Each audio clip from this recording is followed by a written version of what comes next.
अवतरित होकर भाग्य विधाता भाग्य हमारे जगा रहा। परमात्मा शक्तियों वरदानों को प्यार से हम पर बरसा। पधारो जी आप हमारे द्वार, पधारो जी आप हमारे द्वार, स्वीकारो निमंत्रण, स्वीकारो निमंत्रण, स्वागत है स्वागन, पधारो जी आप हमारे द्वार, पधारो जी आप हमारे द्वार। आप लुटाए अनुभव की खान, सबको कराए अमृत का पान। आप लुटाए अनुभव की खान, सबको कराए अमृत का पान।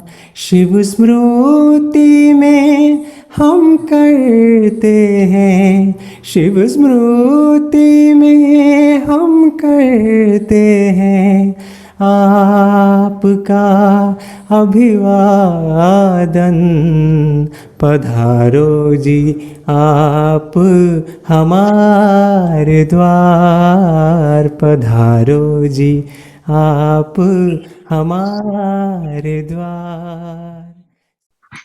ओम शांति।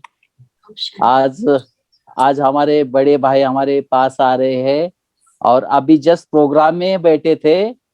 वो बहुत बिजी रहते हैं क्योंकि हर प्रोग्राम में, बाबा के प्रोग्राम में तो हाजिर रहते ही वो। और कमाल की बात है, उनके अंदर इतनी निर्माणता है, इतना प्यार है संस्था के प्रति।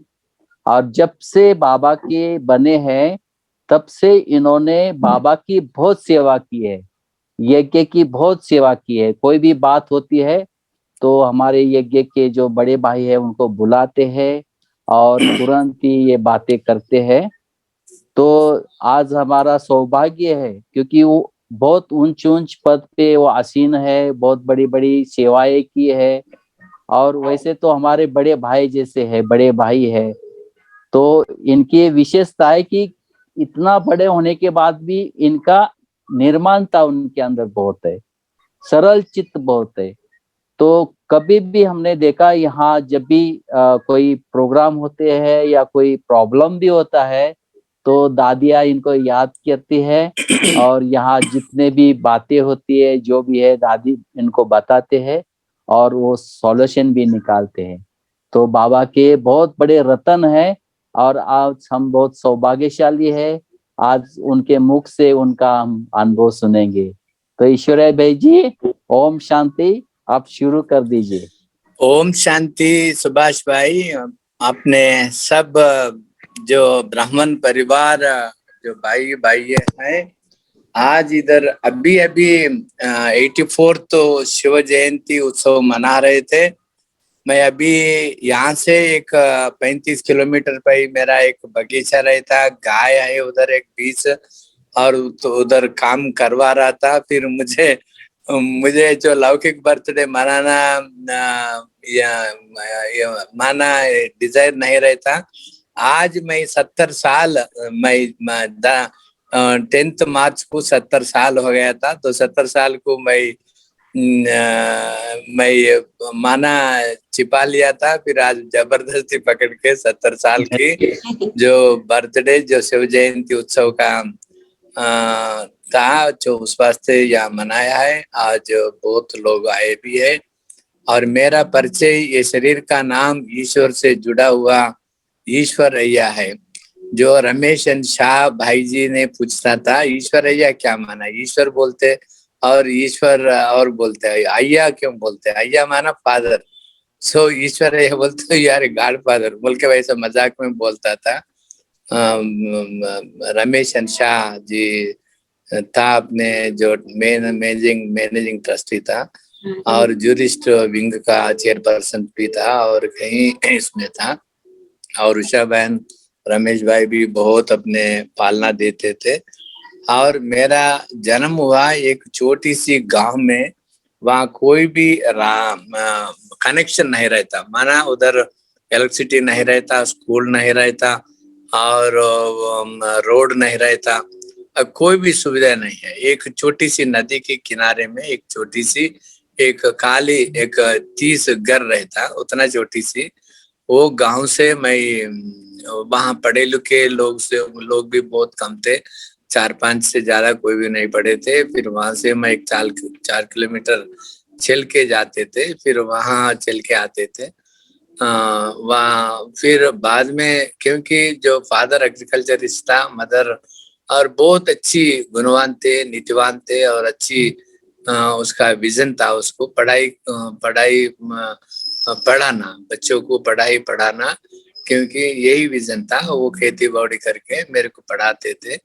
तो फिर मैं सरकारी स्कूल में पूरा फर्स्ट क्लास से इवन LLB तक उस्मानिया यूनिवर्सिटी में पूरी सरकारी स्कूलों में सरकारी इसमें करा, और खुद पका के करा। मैं माना खुद जो सेल्फ कुकिंग से 10th क्लास से, और 5 साल से लेके अपने 5th क्लास से लेके अपने BSc तक खुद बोलता कुछ भोजन बनाता था, कुछ अपने 3-4 दोस्तों मिलके करता था।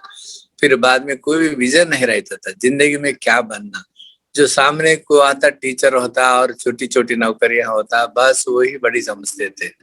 मगर इतना फिर बाद में फिर BSc में है, जब मेरे को जो फिर लॉ में फर्स्ट ईयर लॉ में शादी हुआ था। एक हमारे जो दूर रिश्तेदारों में बहुत धनवान थे वो लोगों को फिर अपने लड़कियां है और लड़के नहीं थे, फिर उस वास्ते एक अच्छा लड़का को ढूंढ के शादी करना, अपने घर संभालना बोल के वो लोगों को था। मगर वो लोग बहुत रिच थे, और दूसरा एक साधु अपने को brother he was a big person, और मैं वो घर में वो लोग मदद करे, ला करे बाद। और मेरे को एम भी नहीं था ला करके क्या करना, एक वकील बनना, बाद में जज बनना, वैसा कुछ नहीं था।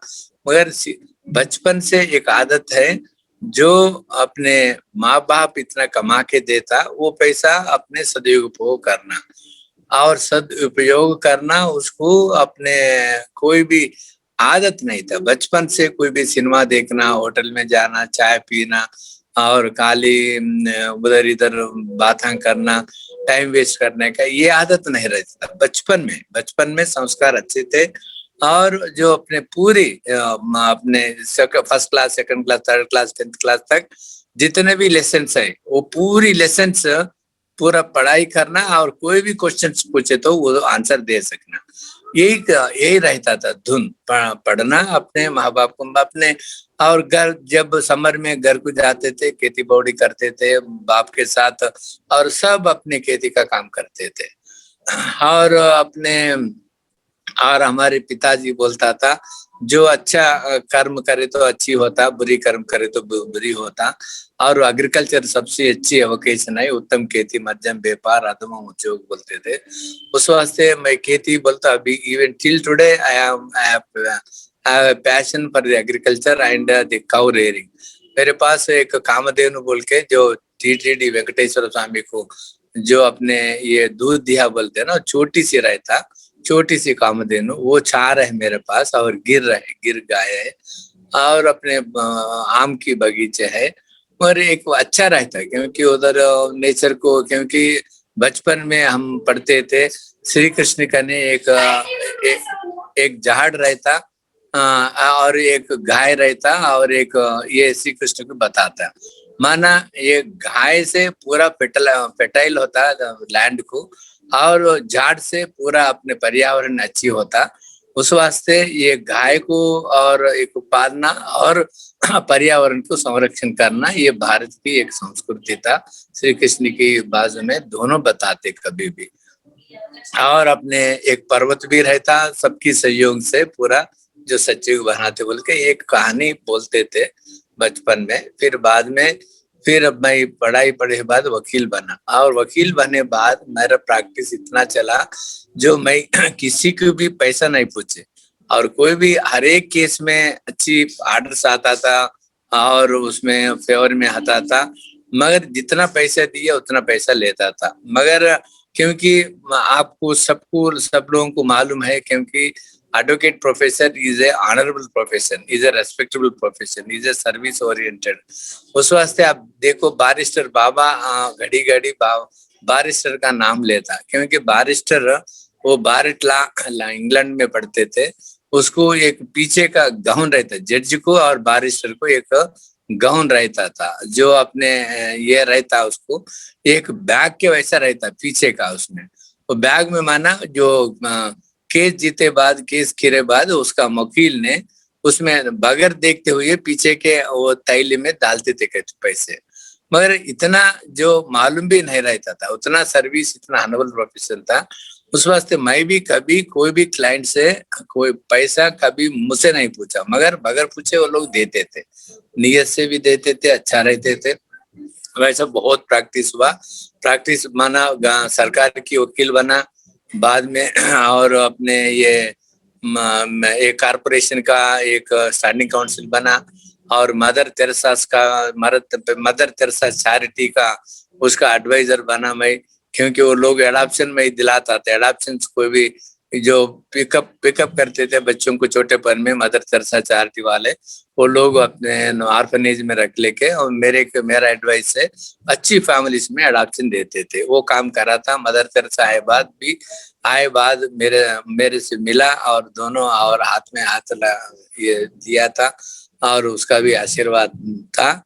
माना बचपन से एक लोग एक इमेज, एक रेपुटेशन, एक अच्छा एक मुंह से दूसरा मुंह के ये वकील अच्छा है, बहुत ईमानदार है, वफादार है, सच्चा है बोल के लोग आते थे। आए बाद और मैं सरकार के वकील बना। सरकार के वकील कुछ पैरवी नहीं किया, कुछ भी पैरवी नहीं किया, किसको बोला भी नहीं, मगर मेरा दोस्तों जो है ऐसा आदमी सरकारी वकील बनना बोलते हाई कोर्ट में गवर्नमेंट बीडर, मेरा बगैर एप्लीकेशन के, मेरा बगैर कंसेंट के वही लोग नाम उसमें लॉ मिनिस्टर से उधर ये करके फिर मेरे को ये सरकारी वकील बनाया।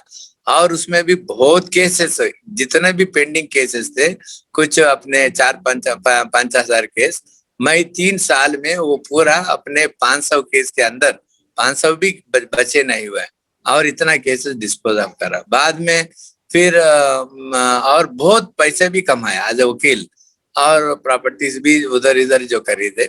बाद में जो हाईकोर्ट जज बनना आपको सबको पता है, क्योंकि दो सीनियर मोस्ट जजेस, chief justice and 2 senior most जजेस, उसको जो 20 साल का कितना कैरेक्टर, कंडक्ट, उसका रेपुटेशन और प्रैक्टिस और लीगल एक्विपमेंट और कॉम्पिटेंसी ये पूरा देख लेके रिकमेंड करते हैं। रिकमेंड करे वैसा मेरा नाम रिकमेंड हुआ हाईकोर्ट की जज के वास्ते 98 में हुआ रिकमेंडेशन। फिर 99 में जज बना, 99 में जज बना। तब मैं 17 मई 99 में जज बना। और अचानक मेरा सीनियर जजेस माउंट आबू जा रहा था, वो लोग जा रहा था, फिर आपको जो जज बने बाद तीनों मिलके जाने का प्रोग्राम था, मगर वो लोग मेरे को इंतजार हुआ शपथ लेने में।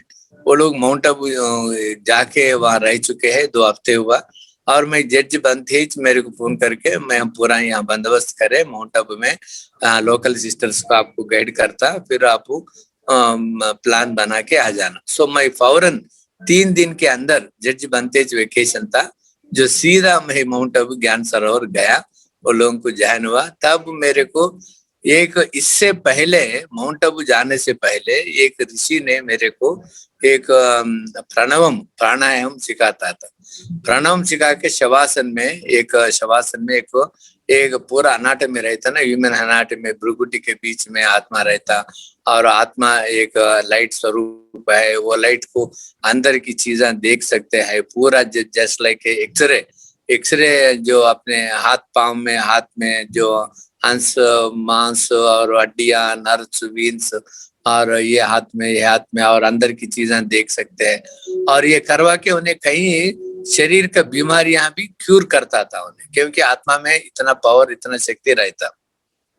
तो फिर उन्हें आत्मा का पाठ उन्हें पढ़ाया एक ऋषि ने। पढ़ाए बाद फिर उन्हें माउंट आबू जाते ही वहां एक तेलुगु वाले है ना, आंध्र प्रदेश से आया, तीनों को एक इंस्ट्रक्टर को कायम करे दादिया ने। और कहा जो शांत कृष्ण अपने दादी खने रहे था ना, अपने रतन मोहिनी दादी करने रहे था, वो शांता कृष्णा था, उन्हें इंचार्ज था। उन्हें वो लोगों को 2 हफ्ते से सिखा रहा था कुछ ना कुछ। और मेरे को पहले दिन बोला, मेरे को ये आप आत्मा के बारे में मालूम है? हाँ मालूम है मेरे को आत्मा के बारे में। आत्मा क्या है? वो ज्योति बिंदु स्वरूप है, भृकुटी के बीच में रहता, वो प्राण है, वो शक्ति है, वो एनर्जी है, वो प्राण है, अलग है। मैं बोला तो फिर भाई बहुत खुश हुआ।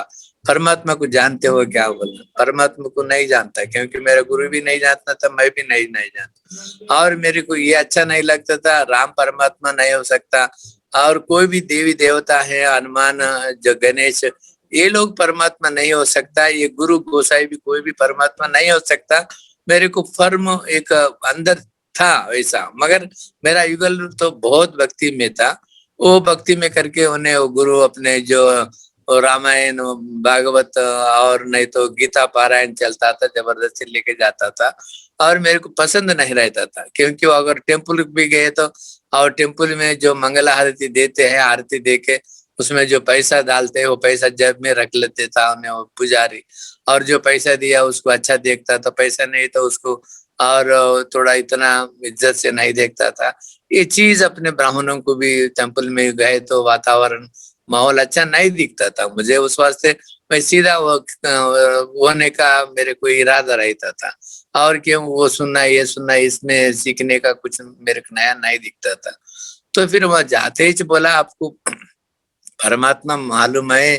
बोलता नहीं मालूम है। उन्हें बोला, उन्हें अच्छी बाबा को याद करके, आप जैसा आत्मा हो, परम आत्मा है, वो भी आत्मा है मगर वो परम है। आप ज्योति बिंदु है, वो परम ज्योति है।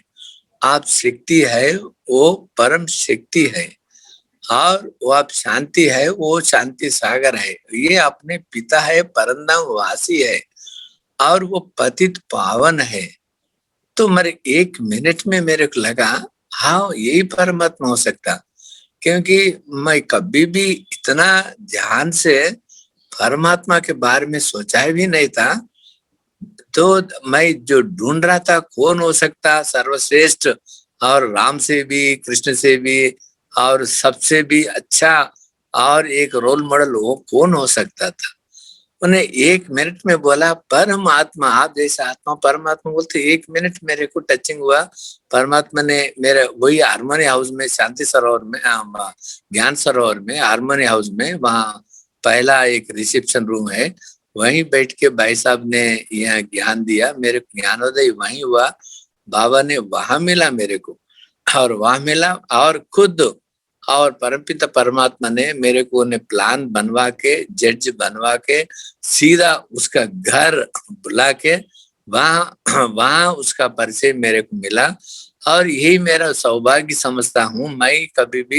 मैं भी अपने ये पांडव भवन वाले हूँ, और ज्ञान सरोवर वाले हूँ, शांति सरोवर शांतिवन वाले हूँ, ये मधुबन वाले हूँ।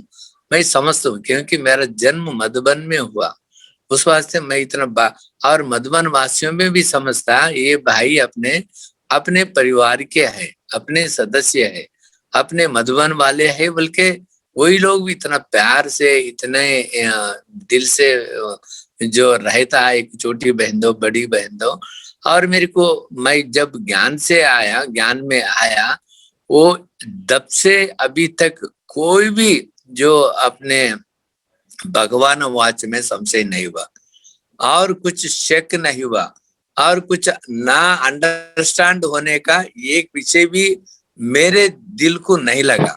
क्योंकि जो सर्वोत्तम सर्वशक्तिवान जो सर्वश्रेष्ठ अपने जो हाईएस्ट अथॉरिटी है, वो जो बोलेंगा सच बोलेंगा और सच बताएगा, वो सतगुरु है। उस वास्ते जो मुरली में अभी भी जो पढ़ते रहता हूँ, सुनते रहता हूँ, हर एक सेंटेंस में जितना भी बाहर पढ़ो, और संशय होने का अभी तक मेरे को कोई भी बात नहीं दिखा। और ये ज्ञान तो पुस्तक में नहीं है, और कोई गीता में भी नहीं है, और वेदों में भी नहीं है, स्मृतियों में नहीं है, श्रुतियों में भी नहीं है। और क्योंकि ये मानव का उच्चारण नहीं ना, देवी देवता का उच्चारण नहीं ना, ये स्वयं परमपिता परमात्मा का है। और मेरे को थोड़ा सी टाइम लगा, ये ब्रह्मा बाबा कौन हो सकता, ये ब्रह्मा बाबा मेरे को थोड़ा टाइम लगा मेरे को मालूम करने में। अच्छा, यही ब्रह्मा बाबा कृष्ण के लास्ट जन्म है, अच्छा यही कृष्ण बनने वाला है। हाँ, ओहो, वही ब्रह्मा जो विष्णु और शंकर जो बनता है, ये तीनों स्वरूप ये ब्रह्मा का है। क्योंकि ब्रह्मा द्वारा, ब्रह्मा का आधार लेके शिव परमात्मा ने ये गीता ज्ञान दे रहा।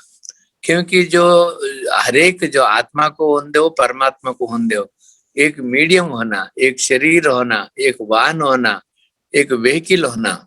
उस वास्ते कौन सा और शरीर लेना, परमपिता परमात्मा जो श्री कृष्ण का आत्मा से जा और बड़ा कोई भी नहीं हो सकता। और इतनी समर्पण बुद्धि वाले और इतनी जो सर्वश्रेष्ठ आत्मा, जो ब्रह्मा बाबा जैसा आत्मा दुनिया में कहीं भी नहीं हो सकता। और कितना बड़ा, और जो भी हो ऋषि मुनियों होंगे, और आजकल की कहीं भी पूरा विश्व में ढूंढे तो कहीं भी नहीं मिल सकता। मगर जो ब्रह्मा बाबा, क्योंकि वो बूढ़े भले उन्हें भी अच्छी और पैसे वाले था, ज्वेलर था और डायमंड मर्चेंट था, अपने राजा और अपने राजाओं से लेन देन करता था, उन्हें ये ज्वेल्स उसको जो उन्हें सप्लाई बेचता था उन्हें। मगर उन्हें, और ब्रह्मा बाबा का तन में शिव प्रवेश होने से पहले भी ब्रह्मा बाबा ने इतना सर्वश्रेष्ठ आत्मा था, तो फिर उन्हें जो आत्मा के ऊपर उसके ज्ञान था, और मन बुद्धि संस्कार के ऊपर, और कर्मेंद्रिय के ऊपर, और जो मन और कर्मेंद्रिय के ऊपर उन्हें जो कचहरी लगाता था, उन्हें उसका जो पुस्तक भी दादियों ने भी बता था।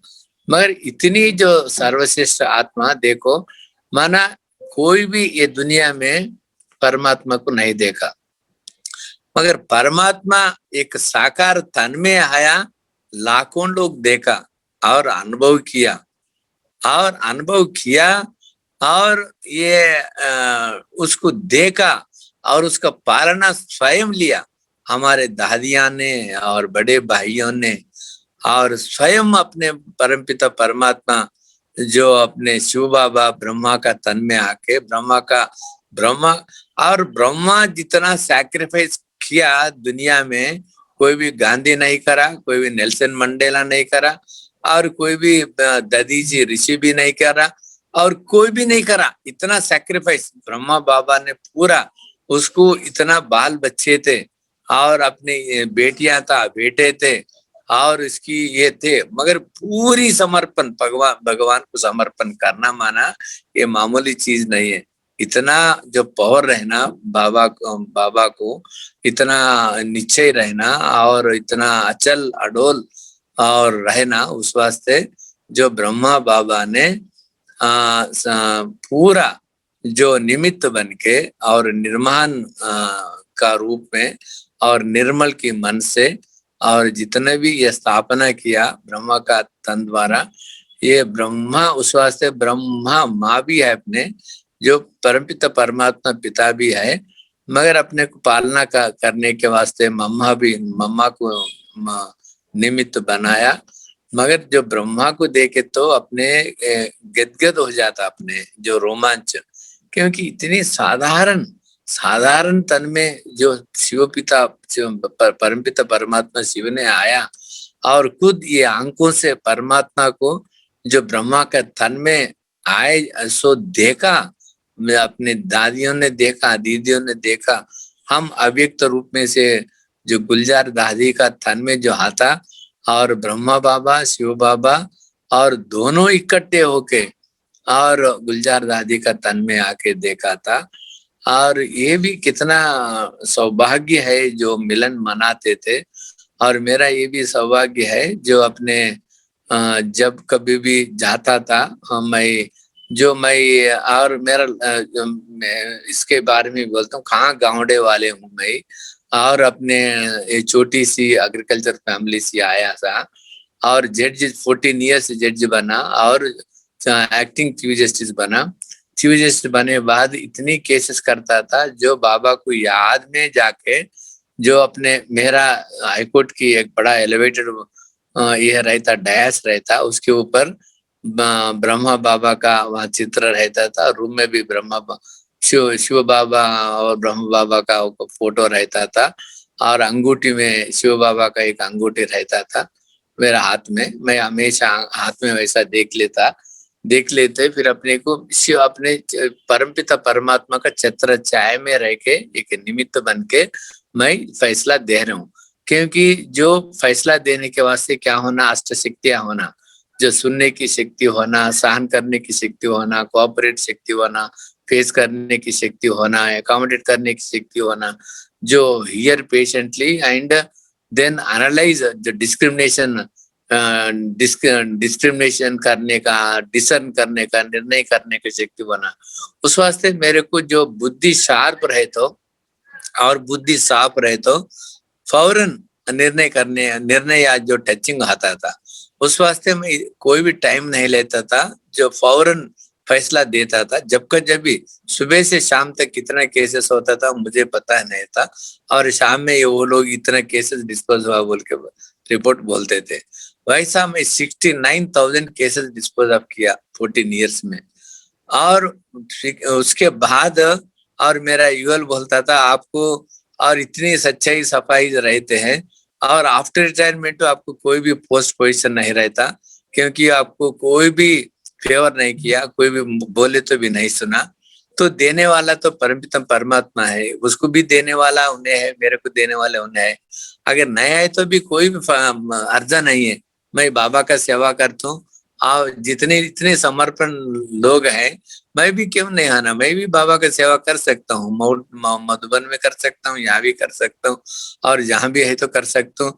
और यहाँ सेवा करने के क्या मनसा सेवा भी कर सकता और कर्म ना कर सकता, धन से कर सकता, मन से कर सकता, कैसे भी सेवा करने का कमाई वो कमाई में है, वो पोस्ट पोजिशन आफ्टर रिटायरमेंट में क्या है बोल के मैं समझता था। तो फिर भी मैं देखो आधी रात में मेरे को दिल्ली से फोन आया, इसको बाबा का चमत्कार है और मैं आपको नेशनल कमीशन चेयरमैन का इंटरेस्ट है तो फिर आप बायोडेटा भेज देना। तो मेरे को इंटरेस्ट नहीं है, वो इधर यहीं से सेंट्रल एडमिनिस्ट्रेटिव ट्रिब्यूनल का वाइस चेयरमैन मिला, वो हैदराबाद में है, मैं दिल्ली में आने का मेरे कोई भी इतना इंटरेस्ट नहीं है। फिर सुबह फोन करके नहीं ये यूनियन कैबिनेट मिनिस्टर स्टेटस है, ये ऑल इंडिया जुडिक्शन है, ये बड़ी पोस्ट है, ये सुप्रीम कोर्ट रिटायर्ड जज भी करे सो है, इसके पहले चीफ जस्टिस करे से, ये बड़ी पोस्ट है, फिर आप मान ले बोले तो फिर मान लिया। मान लिए बाद मेरे को मंत्री ने मिला, मंत्री मिलके एक्सेप्ट करने से पहले बोला, फिर मैं बोला मेरे को कोई भी आपके तरफ से, सरकार की तरफ से कोई भी दबाव, कोई भी प्रभाव, कोई भी मैं जुकाम में नहीं होता हूँ, जो सत्य है जो न्याय है वही करता हूँ। ठीक बात है, आप वैसा है तो आप वैसे ही कर, क्योंकि उन्हें भी बहुत अच्छी था। शैलजा बोल के सोशल जस्टिस सामाजिक न्याय मंत्री था वो कांग्रेस की सरकार में, तो फिर उन्होंने भी वैसी आदमी होना बोल के मन में था उसको।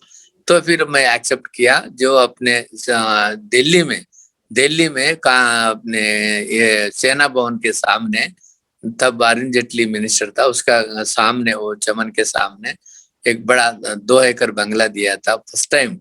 और वहाँ गीता पाठशाला चलता था करोल बाग से, जो पुष्पा दीदी अपने विजय दीदी को रेगुलर भिजाता था दोपहर में 1 to 2 जो ये लंच विराम टाइम रहता, तब वहाँ अपने इधर उद्योग भवन से, राष्ट्रपति भवन से, सेना भवन से लोग जो भी आते थे संपर्क में, अपने घर में जो मिनिस्टर बैठता वो को ये मैं बाबा का रूम बनाया, वो क्लासरूम बनाया। फिर वहां भी 3 साल सेवा करने का, और पुष्पा दीदी पालना तो इतना अच्छा मिला मुझे। और घड़ी घड़ी मधुबन आते थे, बाबा मिलन करते थे, और कहीं भी दीदी के साथ जाके सेवा करते थे। फिर उसके बाद फिर वापस घर हैदराबाद आया। हैदराबाद आए बाद और मुझे फिर अभी भी मैं आंध्र प्रदेश गवर्नमेंट में chairperson higher education regulatory monitoring commission, माना पूरा एक medical education, engineering education, higher education, agriculture, article, पूरा मेरा कमीशन में रेगुलेटरी मॉनिटरिंग, माना फीसेस मैं कायम करना और स्टैंडर्ड्स मैं मेंटेन करना, एग्जामिनेशंस और मेरा सुपरविजन में करना, और ये भी पूरा सेम चीफ जस्टिस का रैंक देके और उसका पोजीशन देके अभी भी आंध्र सरकार ने दिया। अभी भी वो काम पे है तो फिर वो अपने वो चल रहा, क्योंकि आजकल अगर 20 लाख रुपए पीजी मेडिकल फीस था, वो 20 लाख का मैं 9 लाख तक ला लिया, और सरकारी का उसमें और ये 5 लाख 15 लाख से 5 लाख तक, क्योंकि ये पूरा जो मेडिकल एजुकेशन है और जनरल एजुकेशन है पूरा कमर्शियल कर दिया ये पूरा दुनिया में। और ये इंडिया में कमर्शियल नहीं करना कॉन्स्टिट्यूशन संविधान बोलता, फिर भी कमर्शियल कर दिया। उस वास्ते वो कमर्शियल नहीं होना, क्योंकि क्या होना चाहिए पूरा ये भारत में आज पर संविधान के अंदर जो फ्री एंड क्वालिटी एजुकेशन होना, और फ्री और हेल्थ एंड एजुकेशन दोनों सरकार की तरफ से लोगों को देना, क्योंकि जो क्वालिटी एजुकेशन हर को एक समान एजुकेशन देना, जो भले भारत में क्योंकि अति पुराना देश है ना, क्योंकि कास्ट कम्युनिटीज और डिस्क्रिमिनेशन, ऑपरेशन, डिप्रेशन भारत में ज्यादा रहता, क्योंकि इतना अंतर रहता है। यहाँ के नामडिक ट्राइब, वो ओरिजिनल ट्राइब्स से भी नामडिक ट्राइब्स, जो घूमंत लोग, बेगिंग क्लासेस, वांडरिंग क्लासेस यहाँ रहता, और उसको पढ़ाई कौन पढ़ाता, कोई भी इसके ऊपर इंटरेस्ट नहीं लेता। उस वास्ते उसको अच्छी सेटलमेंट करवाना और पढ़ाई करने का माहौल बनाना, और अच्छी पढ़ाई करके कोई भी रिजर्वेशन नहीं चाहिए, क्योंकि रिजर्वेशन किसको भी नहीं चाहिए, मगर बचपन से एक समान पालना देना, सहूलतें देना और फैसिलिटीज करना। If the government provides the equal opportunities, equal the facilities and equal the similar atmosphere, then people will compete and will get their own due share in the society. वो क्योंकि सरकार नहीं कर रहा बोल के अफर्मेटिव पॉलिसी में ये हो रहा, मगर मैंने देखा कोई भी पोस्ट में, कोई भी पोजीशन में, कोई भी इसमें सुख नहीं पा और शांति नहीं भोग सकता, मगर जब तक जो स्पिरिचुअल ज्ञान नहीं रहता, जो ये गीता ज्ञान नहीं सुनते हैं, गाडली वर्षन नहीं सुनते हैं, बुद्धि शार्प नहीं होता और चैन से सो नहीं सकता और चैन से रह नहीं सकता।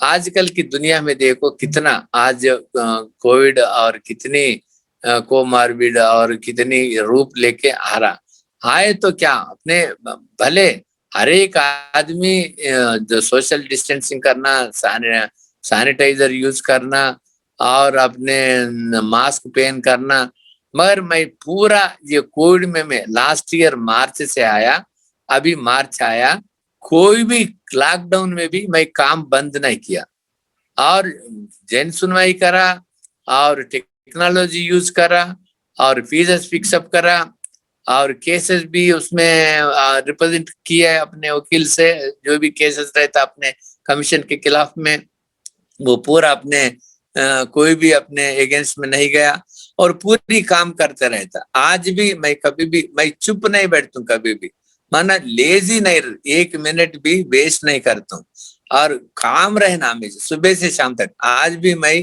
वो कुछ फार्म में गया था, फार्म में गए तो कुछ फार्म पांड बनवा रहा था, पंडवान तो भाई मैं भूल ही गया जो प्रोग्राम है बोल के।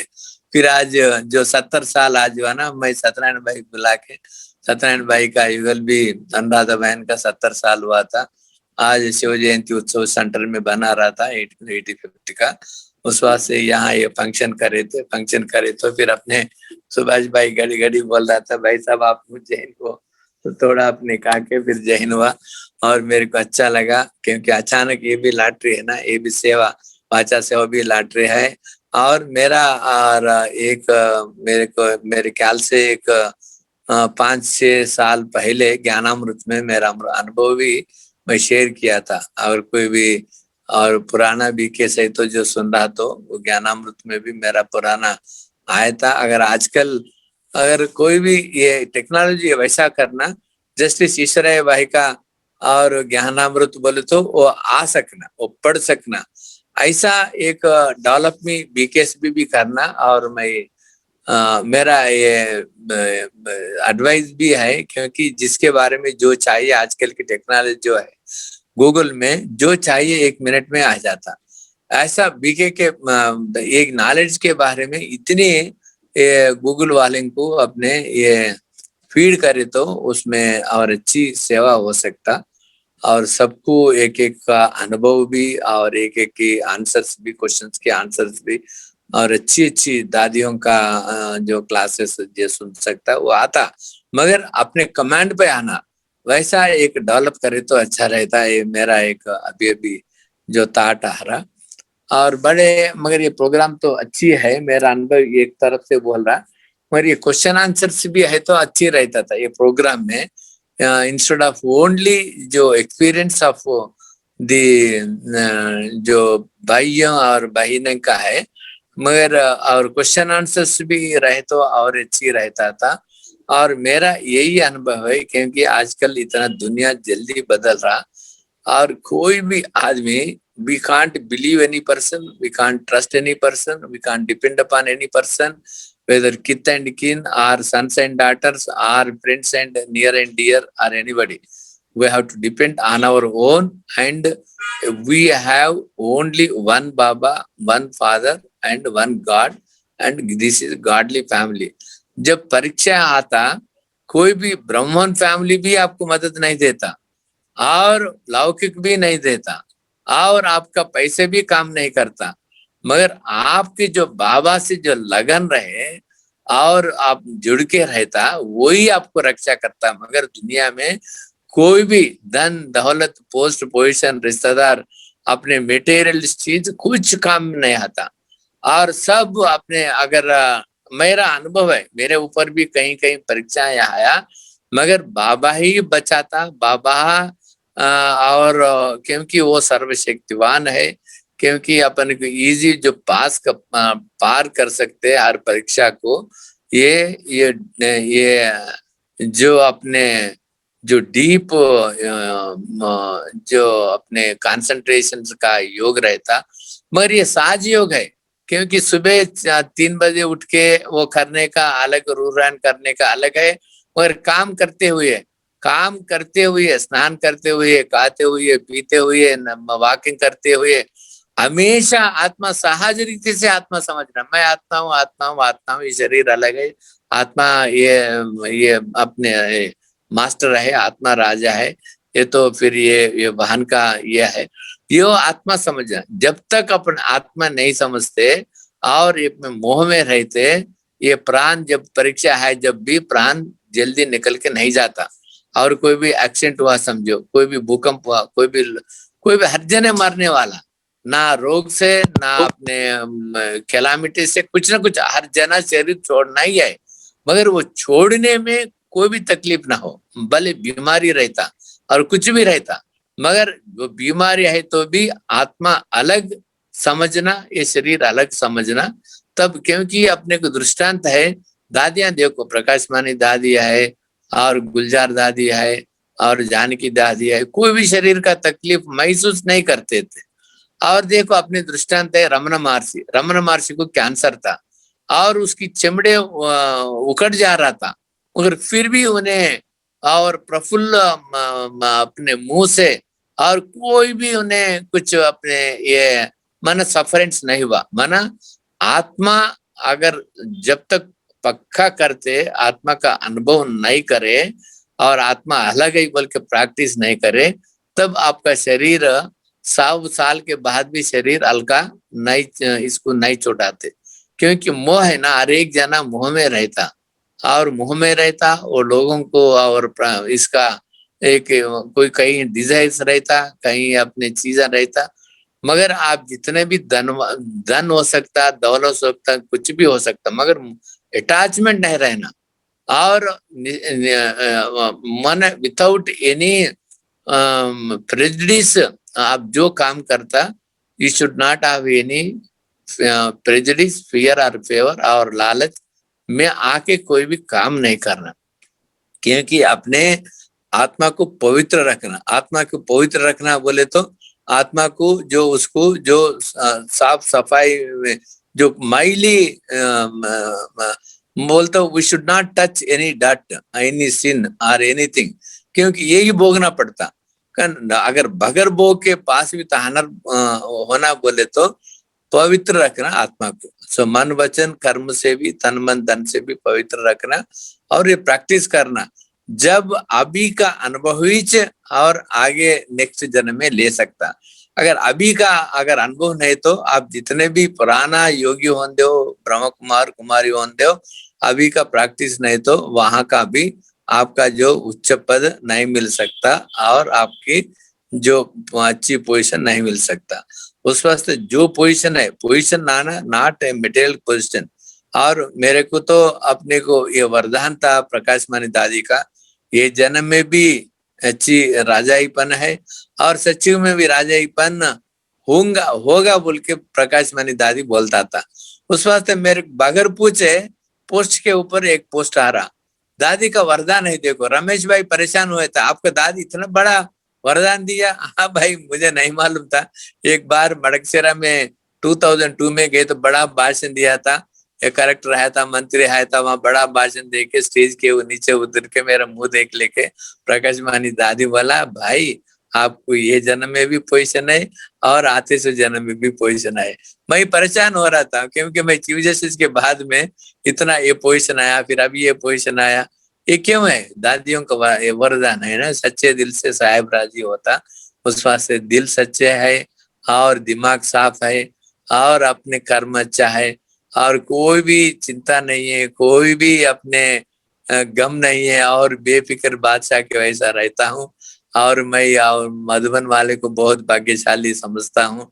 मगर मधुबन में रहो और बाहर रहो, और मेरा यही है क्योंकि बाबा से लगन जो कंटिन्यूस लगन से रहे वो पास विद ऑनर हो जाएगा, और वो सफल करना जो भी है उसके पास समय और संकल्प और सब उसमें जो सफल करना, और यही मेरा है।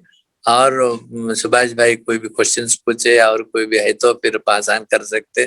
और अगर मेरे पता नहीं है आप कैसा प्रोग्राम चलाते, कैसा मुझे पता नहीं तो फिर मैं क्वेश्चन आंसर्स के भी आंसर करता था। ओम शांति भाई साहब।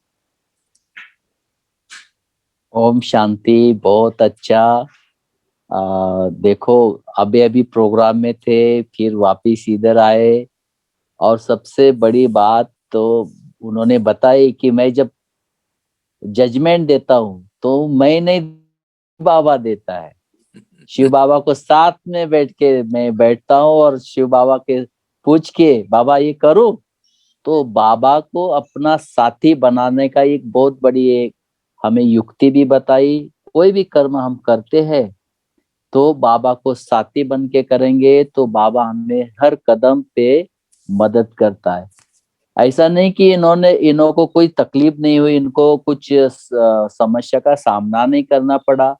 बहुत कुछ समस्या उनके सामने आई, क्योंकि 69,000 केसेस सॉल्व करना और उससे कोई लेन देन नहीं करना। आजकल तो आप देखते हैं कुछ भी बात होती तो लेन देन के बिना काम नहीं होता है।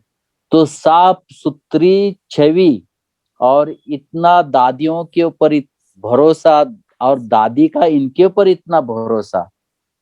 दादी ने एक फोन किया, दूसरे दिन यहाँ पहुंच जाना, चाहे कुछ भी हो।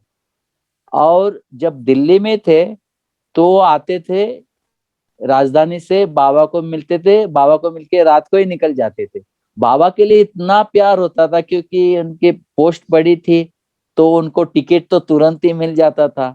तो मैं समझता हूँ कोई भी बाबा का टर्न वो मिस नहीं करते थे।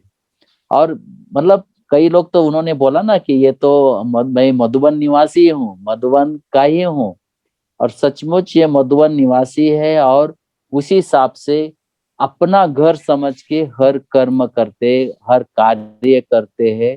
और हर साल हम देखते हैं कि अपने बगीचे के आम पहले मधुबन में बेचते, ट्रक भर भर के। तो दादी को तो बहुत अच्छा लगता था, और बड़े बड़े आम होते थे, इतने बड़े, और इतना खुशी होती है कि बाबा के घर में आम भेजना है मुझे, बाबा के घर में। तो बाबा के परिवार से, बाबा के घर से इतना प्यार, और बाबा भी इनको बहुत मदद करते हैं, बहुत प्यार करते हैं। हाँ भाई साहब, बहुत बहुत शुक्रिया दीदी आपको भी, और मिलेंगे जल्दी। और मेरे को इतना और था, मैं एक्चुअली मैं आज मधुबन में रहने का था, मैं फ्लाइट टिकट ले लिया था।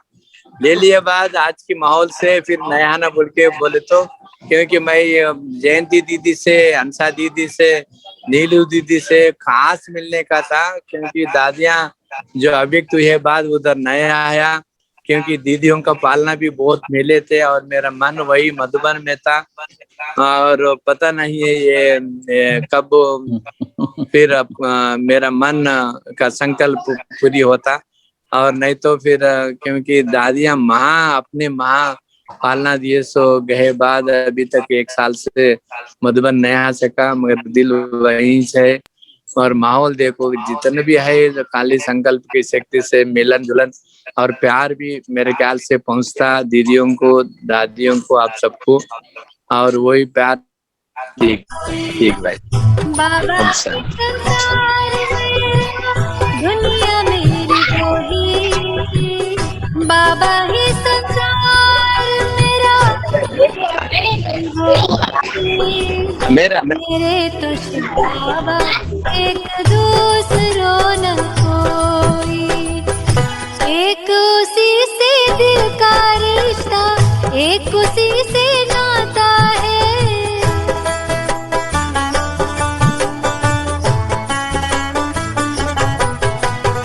एक उसी से दिल का रिश्ता, एक उसी से नाता है। इन नैनों को सिवा शिव के और नजर न आता है। इन नैनों को सिवा शिव के और नजर न आता है। मात पिता